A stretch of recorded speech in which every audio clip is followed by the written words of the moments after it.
Hello everyone. Today we are going to review Johnny English Strikes Again. This movie is from actually just 2 years ago. I did go to see this in theaters. Unfortunately, I was actually going to do a quadruple feature that day because I pretty much spent all of 2018. If I wasn't at my house, I was pretty much living in the theater because it seemed like so many good movies actually came out that year, and this was one of them. I can't remember what other movie I saw that day, but I was going to do four, and then it stormed that day. It was in October, and I should have just honestly stayed in Kingston and finished my movies because it was so bad. The drive home, I should have just waited till a little later to do it. But anyhow, that's my story on going to see this film the first time. And yeah, so this movie was. The other film was in 2011, and the first one was way back in 2003, I believe. So it's like quite a big gap between each film, like I've said in the previous reviews. I will have to go back and review the original film because I did watch it, but I wasn't able to get a review done of it the day that I watched it, so I'll have to go back and watch that again. But it was funny, just as funny. I think this might be my favorite one because this one gave me the most laughs out of all of them, just because Johnny English is now a teacher and he's coming back into like the new age of technology, so he doesn't really know exactly how to work everything and what he's doing, and this big tech company guy comes in and basically steals all the thunder from everybody else, even though you find out later on that he is the one that's been hacking the systems. Sorry, there's a fuzz or something on my mic. After you find out he's the one that's been hacking all these systems and things to basically get them to give power over to him so that he can shut down pretty much the entire world and have everything controlled by his own servers. So there would be no more internet. Everything would be powered by his, I guess, system or satellites or however he was going to do it. Just give me a second here so I can remember this guy's name.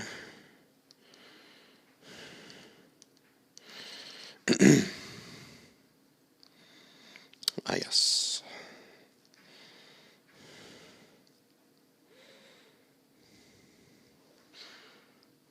Where is he? Okay, well, I can't.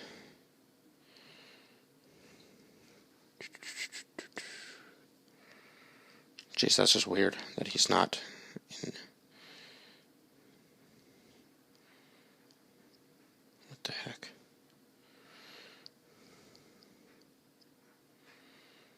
Oh, yes, his name was Jason Volta. So he owns his own like software program, and he basically hacks MI7 three different times. Once to reveal all the names of every agent, so they have to bring in an old agent. Clearly, that's Johnny English. He's now teaching class, basically teaching them all the ways to become a secret agent, even though I don't think anybody actually in the school knows what he's doing behind closed doors. So that was kind of funny. And he then hacks it again to air traffic control, and he hacks it one more time. What was the third one?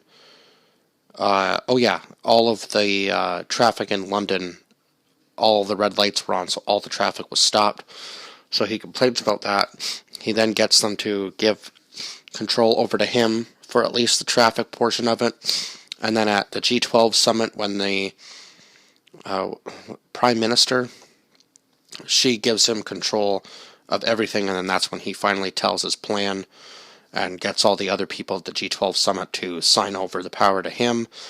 And then just when Johnny English blows up his ship and thinks that he's won, he transfers it over to his Nevada server, but Johnny English is able to actually, he just throws the iPad at him and knocks him out and then destroys the phone so that it doesn't do the full transfer, I guess, because he would have had to voice command it for it to do the full transfer. But oh my god, this movie is filled with some incredibly funny scenes especially when they go with their to their first lead at this restaurant, and they're trying to just get his phone, uh, and they're acting like they're French waiters, and he's Buff is back in this movie too, and he's dusting off the table, and they get the phone, and then it goes off, and Johnny English is fumbling with it and hands it back to him, and then they end up lighting the place on fire because he's told that he has to cook this shrimp because they think he's an actual waiter, and he puts way too much alcohol in the shrimp and then serves it to the people at the table next to the guy who he's trying to get the phone of, and the one piece is still a little bit on fire, and then when he's leaving, he spills the alcohol, and when they're checking the phone, all of a sudden they hear screaming and realize the whole restaurant's on fire. So it was just like, if you've ever seen Mr. Bean, that was like a 100% Mr. Bean skit, because they're trying to be quiet the entire time they're doing this, and it was just, oh my god, that scene was just hilarious.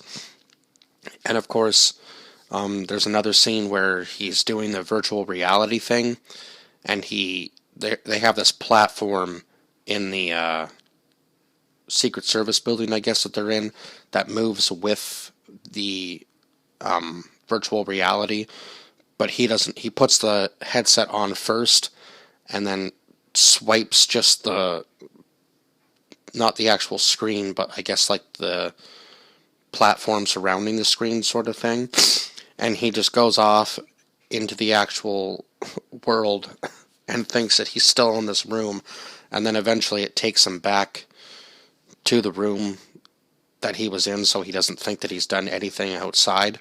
But oh my god, yeah, you have to go watch this movie for sure.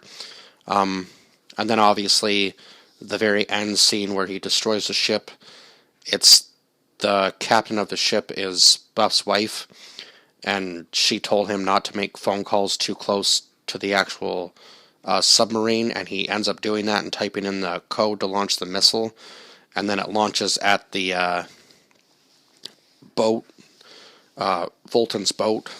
That was because he put a tracking beacon on it earlier, so the missile redirects to the boat and ends up blowing up the boat, so that was funny. Because he didn't realize that he was telling them to launch the missile, because they had two separate phones, one for the submarine and one for him, and the girl sets down both phones when he tries to call Pegasus, and they end up chatting with one another, and then they launch the missile, so that was a funny one. Other than that, I think that might be pretty much it that I have to say about this film. I can't think of anything else that I could possibly touch on.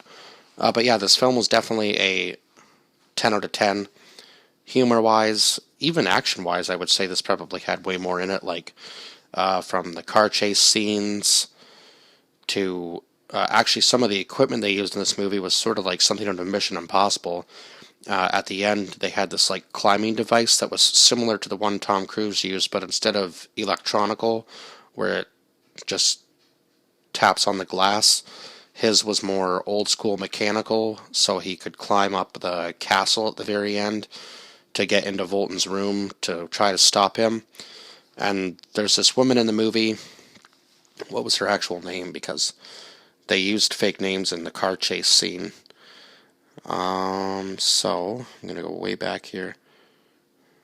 Oh my god, her name was Ophelia Butalova. I might be pronouncing that wrong. Anyway, Volton knows that she's been working for Russian intelligence the entire time, so he ends up just kind of using her, I guess, in the end, because I guess she was supposed to be working for him, but he knew that she was working for the other people the entire time.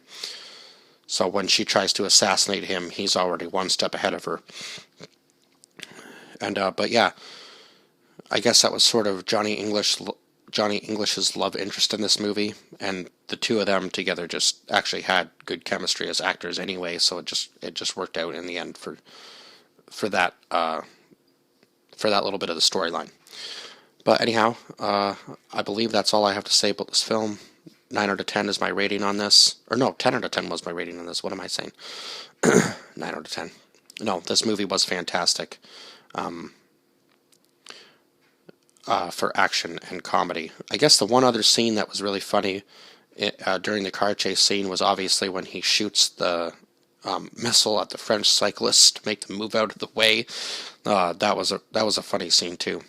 But I don't want to go into too much detail on all the funny scenes because then I would ruin it. So I just kind of touched on some of the more main ones. There were definitely a lot more. I could go on probably for about 20 minutes just talking about all the funny scenes in this movie, but I don't want to talk about the whole movie and then ruin it. So that's all I'm going to touch on. So please like, share, and subscribe, and comment down below your thoughts on this film if you've seen it. If not, please go watch this movie. I highly recommend it, and I will see you guys in the next one. Bye-bye for now.